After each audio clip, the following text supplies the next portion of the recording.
Good morning and welcome back to the allotment. We're down here today to see just how frosty it is. We're going to chat about why it's so good to have this frosty weather, and also we're going to do some ice breaking. So we'll see just how bad this ice is. So these are our water troughs that we use for water, and it's pretty solid. So we're going to have a go at breaking the ice on there just to see how thick it is in a little while. But first, let's get down to the plot and see what's been happening on the plot and talk about why, although we've got unseasonably cold weather, it's not such a bad thing really. So let's get down to the plot and have a look around. So inside the fruit cage, we've been quite lucky here down in Swindon. We didn't get that much snow. We've had a lot of frost. Up in Cheltenham, not 40-50 miles away, they had about 6 inches. So look. Carrots all flopped over, they should soon be fine, and all the other fruits are now finally losing their leaves. Now this is one of the reasons that I'm not really that upset about the frost. I know some of the plants will have lost some of the plants, some of the more tender plants, but most of these raspberries and the blackberries behind me will getting to the point where they're actually making new flowers and new fruits and everything else. So what I don't want to happen is them to put all the effort into trying to create flowers and everything else, and then what happens is they use all their energy up for no use whatsoever, because they're never going to come to fruit. So what we want to do is everything to go a little bit dormant. Now it is a lot colder than I really want it to be, but it's a good thing that actually a lot of these plants now are actually going into dormancy. So all the onions and the garlic, they'll cope with that, no problem. So have a quick look in here. That is solid on there. I don't know if we'll be able to open that. Oh, there we go. And there's all the salads. They're sort of coping okay in there.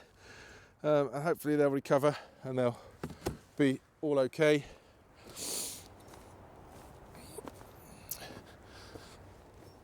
Spinach is the turnips have taken a bit of a hit, and in here the spinach, that'll cope nicely with that. That'll be no problem at all. I mean, this is one of the things I was talking about. This rhubarb plant is starting to put on new leaves, and I don't want it to do that. I want it to put all its energy back into the root. So that's not a bad thing for it now to know that it's properly dormant. And also the apple tree over here, we'll just wait for it to drop its last few leaves, because that needs a good prune, and we'll be doing that in an upcoming episode. Let's have a look inside the polytunnel. Now these are the ones I transported the other day. They're looking a bit poorly for themselves, and some of these, that's frozen solid.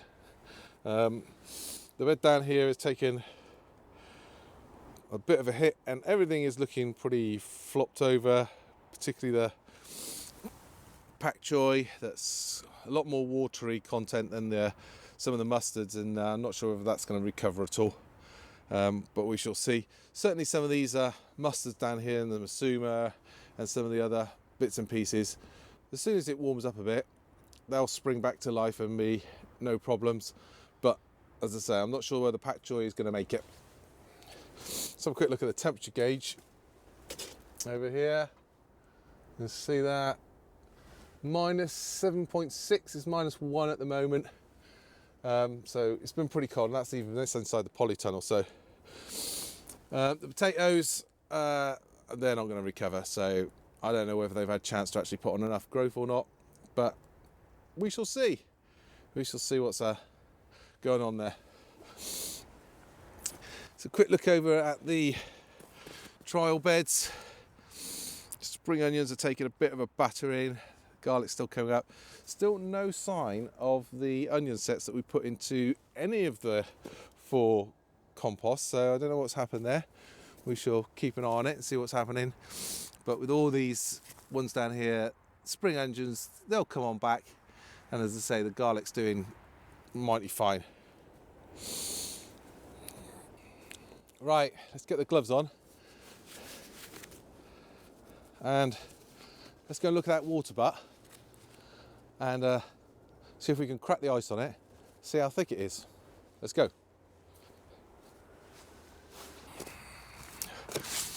Okay, this is pretty thing. Let's go Karate Kid inspired to start with. See if we can do it that way.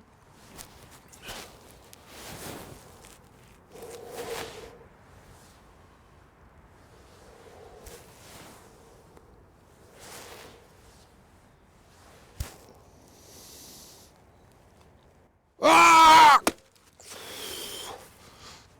Ah! That's not going to work.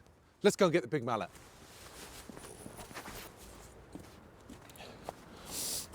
So obviously I haven't had the specialist training from Mr. Miyagi. No way you're going to chop it. So let's give it a go with a mallet. Whoa! There we go.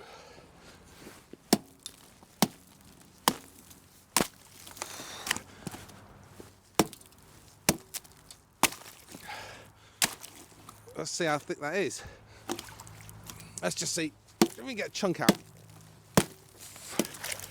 There we go. That is, well, I'll put my hand down to the bottom of the ice. That's down to there. So that is, what's that? That's good.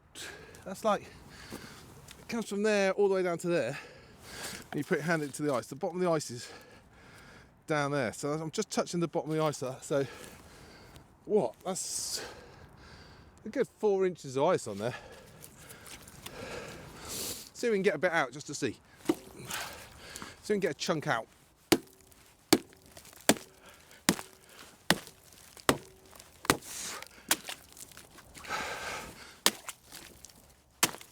It ain't going to come out as a chunk, but you can see that hammer's just on the bottom there. So that's the depth of the ice on here. Ow, that's cold. That is cold, cold, cold. So as you can see, it's like got about 4 inches of ice in the water butt, and I doubt even Karate Kid could have chopped through that. So let's not try that again. But yeah, it's just been constantly below freezing for so long that the water butts are just completely frozen. But I guess good if you want to have a winter slushy down at the allotment. Okay, right, let's get these gloves off because now they're soaking and it is cold, cold, cold. So there's not a lot more we can do down the allotment today. I did grab hold of a couple of these covers yesterday just to put over these, just to keep them, try and keep them a little bit warmer. But it's supposed to be warming up next week if it's going to be a bit more rainy. So we'll check in then, see how these all these salads are doing, and particularly those pak choy, and see whether they recover or not. The problem with the pak choy is they're quite moisture dense stalk on them, so when that freezes, that doesn't ever really recover, whereas something more like these mustards, it's quite dense, it's not very watertight. Chilly, but still delicious. So that's about it for today. Join us again soon, and if you want to catch up with all the updates, hit the subscribe button and you'll get all the updates when we come to there. In the coming weeks coming up, we've got to prune the apple tree. Also managed to pick up, when I was picking up these from Wilco's, managed to pick up some more bargain bulbs to put in, so we'll be putting those in as well. And then as we get into winter, we'll be starting looking at the shed refit. So if you enjoyed today, hit the like button and we'll see you again soon.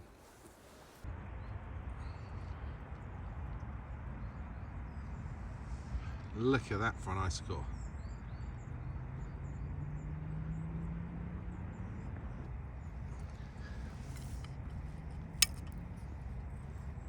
Hey.